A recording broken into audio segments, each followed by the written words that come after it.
Hello बच्चों, let's read this question. The question says select the order of evaporation for water, alcohol, petrol and kerosene oil. Right?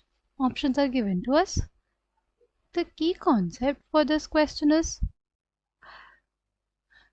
intermolecular forces of attraction. Intermolecular forces of attraction. दो molecules के बीच में, right, दो molecules के बीच में जो भी forces of attraction लगेंगे, right, अगर हमारे पास बहुत सारे मॉलिक्यूल्स हैं, राइट, लिक्विड्स के या सॉलिड्स के या गैसेस के बहुत सारे मॉलिक्यूल्स हैं, ठीक, इनके मॉलिक्यूल्स के बीच में जो भी फोर्सेस ऑफ अट्रैक्शन लगेंगे उसको हम लोग क्या बोलते हैं, इंटर मतलब होता है बीच में, मॉलिक्यूल्स के बीच में, right, intermolecular forces of attraction, जो फोर्सेस ऑफ अट्रैक्शन लगे किसके बीच में, दो मॉलिक्यूल्स के बीच में, उनको हम लोग बोलते हैं intermolecular forces of attraction, right.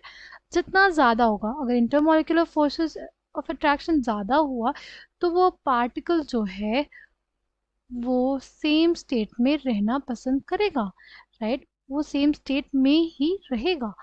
But अगर हमारे पास कोई लिक्विड है जिसमें intermolecular force of attraction weak है, तो क्या करेगा, वो लिक्विड से पार्टिकल किस में जाना चाहेगा, वेपर में जाना चाहेगा, किस में जाना चाहेगा, वेपर में जाएगा, राइट। जैसे आपने यूज़ किया होगा ना सैनिटाइजर्स, राइट, सैनिटाइजर्स में क्या होते हैं, अल्कोहल्स होते हैं, वो जैसे हम लोगों ने हाथ में डाला, राइट, वो क्या हो जाता है, वो इवेपोरेट हो जाता है, ठीक है, वो तुरंत ही क्या हो जाता है हमारे पास, इवेपोरेट हो जाता है। या नेल पॉलिश रिमूवर्स होते हैं, उसको भी आपने देखा होगा, काफ़ी जल्दी इवेपोरेट होता है।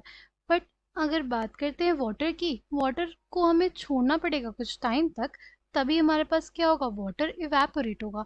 इवेपोरेट का एक्चुअल मतलब क्या है, इवेपोरेट का मतलब होता है लिक्विड स्टेट से, राइट, किस में जाना, गैशियस स्टेट में जाना, वेपर फॉर्म में जाना, उसको हम लोग क्या कहते हैं, इवेपोरेशन। ये हमारे पास कैसा फिनोमेना होता है, इवेपोरेशन हमारे पास एक सरफेस फिनोमेना होता है। कैसा फिनोमेना होता है, सरफेस फिनोमेना होता है। जो हमारा सरफेस है उसमें जो पार्टिकल्स हैं जिनके पास इनफ एनर्जी होती है वो किस में चले जाते हैं, वो चले जाते हैं वेपर फॉर्म में, ठीक है।